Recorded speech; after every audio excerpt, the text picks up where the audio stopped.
So you want to do calisthenics at home? You have no weights, but you want to get super fit?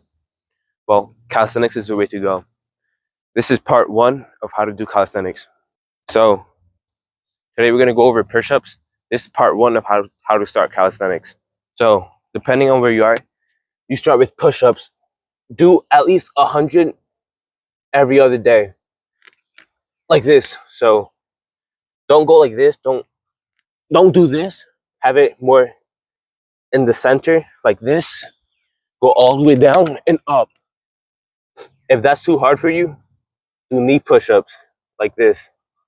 So you go down and up. And once you can do about 20 of these, move on to normal push-ups.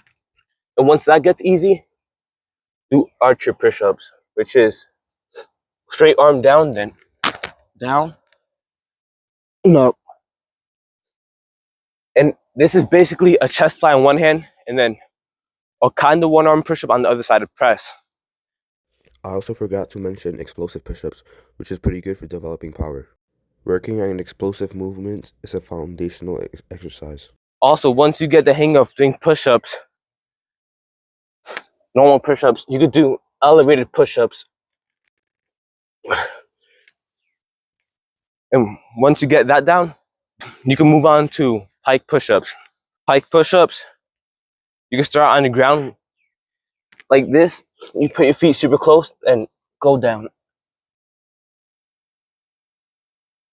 And once you get the hang of that, go on an elevated surface and then repeat it.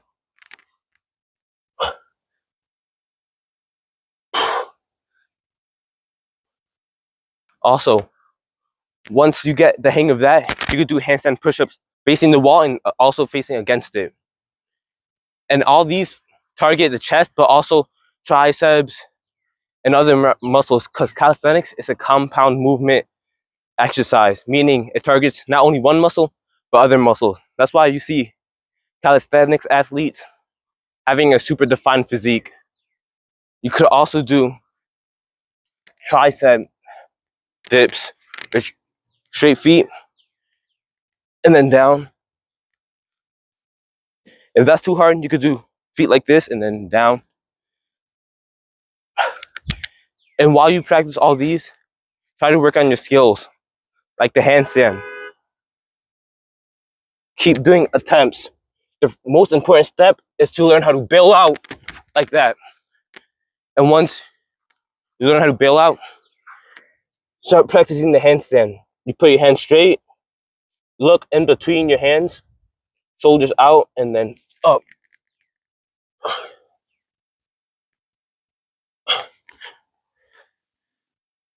But if you want to learn more about the handstand, I'll do a separate video about that, explaining all the ins and outs. This is part 1 of how to do calisthenics.